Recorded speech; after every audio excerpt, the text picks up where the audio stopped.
2001માં આપણા દેશની સંસદ ઉપર જે હુમલો થયો હતો ને એના બરાબર 22 વર્ષ પછી 2023માં 13મી ડિસેમ્બરના દિવસે આપણા સંસદ ઉપર ફરીથી એક હુમલો થયો, સિક્યોરિટી બ્રીચ થઈ, જેમાં 2 વ્યક્તિઓ વિઝિટર્સ ગેલેરીમાંથી કૂદકો મારીને સાંસદો બેસે છે ત્યાં આગળ કૂદી પડ્યા, એમના પગમાં બૂટમાં છુપાયેલા કેનિસ્ટરથી સ્મોક રિલીઝ કર્યો છે અને નારેબાજી કરી.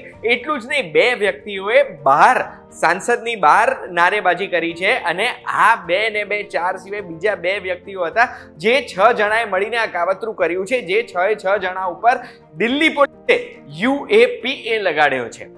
તો જો તમે જાણવા માંગતા હોય કે આ UAPA હોય શું, તો એના માટે ધ્યાનથી સાંભળજો. હું તમને એક વાત કહું.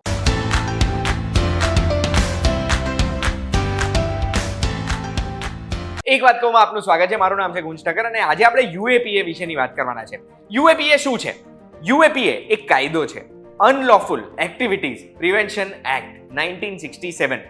આ કાયદો 1967માં એટલે બનાવવામાં આવ્યો હતો કારણ કે આપણા દેશમાં કોઈ પણ વ્યક્તિ જો કોઈ પણ આતંકવાદી ગતિવિધિઓ કરે છે, દેશની એકતાને હામ પહોંચાડવા ઈચ્છે છે કે દેશના લોકોને હામ પહોંચાડવા ઈચ્છે છે, તો એ વ્યક્તિને કડકમાં કડક સજા થવી જોઈએ. તો એના માટે આ કાયદાનું અમલીકરણ કરવામાં આવ્યું હતું 1967માં અને એના પછી ઘણા બધા સંશોધન થયા છે આ કાયદામાં, જેમાં નેશનલ ઇન્વેસ્ટિગેશન એજન્સી એટલે NIA ને ઘણા બધી જવાબદારીઓ, ઘણા બધા રાઇટ્સ આપવામાં આવ્યા છે, જેમાં કોઈ પણ વ્યક્તિ જો UAPA હેઠળ બુક થાય છે ને, તો એવા સંજોગોમાં એ વ્યક્તિના પર્સનલ અસેટ પણ સીઝ કરી લેવામાં આવે છે, જેનાથી એ પર્સનલ અસેટ, પર્સનલ મૂડીઓ, પર્સનલ પ્રોપર્ટી એ પણ ના વાપરી શકે. એટલું જ નહીં, આમાં ઘણા બધા જોગવાઈઓ છે, જેમ કે કોઈ પણ વ્યક્તિને પકડવામાં આવે છે તો એના પછી 180 દિવસ હોય છે NIA પાસે ચાર્જશીટ દાખલ કરવામાં, અને એ સમયને પણ એક્સટેન્ડ કરી શકાય છે અગર કોર્ટની મંજૂરી મળે છે તો. UAPA હેઠળ કોઈ પણ વ્યક્તિને જો બુક કરવામાં આવે છે તો એ નોન બેલેબલ છે. એનો મતલબ છે કે એમને જામીન પણ નહીં મળી શકે, એ બહાર પણ નહીં આવી શકે. આ જે પાર્લામેન્ટ ઉપર અટેક થયો છે, જે સિક્યોરિટી બ્રીચ થઈ છે, એમાં જેટલા લોકોને UAPA હેઠળ ચાર્જ કર્યા છે ને, એ લોકો ઉપર UAPA ના 2 સેક્શન લગાડ્યા છે, સેક્શન 16 અને સેક્શન 18. સેક્શન 16માં પનિશમેન્ટ ફોર ટેરરિસ્ટ એક્ટની વાત કરી છે કે અગર કોઈ પણ વ્યક્તિ જો કોઈ પણ આતંકવાદી ગતિવિધિઓ કરે છે જેના લીધે કોઈ પણ બીજા વ્યક્તિની જાન જાય છે, જીવ જાય છે, તો એવા સંજોગોમાં એ વ્યક્તિને ડેથ પેનલ્ટી પણ મળી શકે, એમનો જીવ પણ જઈ શકે છે. એટલું જ નહીં, એમને લાઈફ ઇમ્પ્રિઝનમેન્ટ એટલે 20 વર્ષની સજા પણ થઈ શકે છે. અને અગર જો કોઈ પણ વ્યક્તિનો જીવ નથી ગયો તો પણ એમને મિનિમમ 5 વર્ષથી લઈને લાઈફ ઇમ્પ્રિઝનમેન્ટ સુધીની સજા થાય છે અને ફાઇન પણ થઈ શકે છે.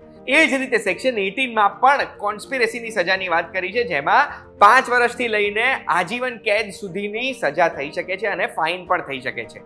એટલે બેસિકલી આપણા દેશમાં દેશની એકતાને, દેશની અખંડતાને કે પછી દેશના નાગરિકોને નુકસાન પહોંચાડનાર વ્યક્તિ ઉપર UAPA લાગી શકે. અને જ્યારે દેશના સંસદમાં કોઈ પણ વ્યક્તિ આવી રીતે સિક્યોરિટી બ્રીચ કરે છે અને હુમલો કરવાનો પ્રયાસ કરે છે તો એમના ઉપર દિલ્હી પોલીસે UAPA લગાડ્યો છે.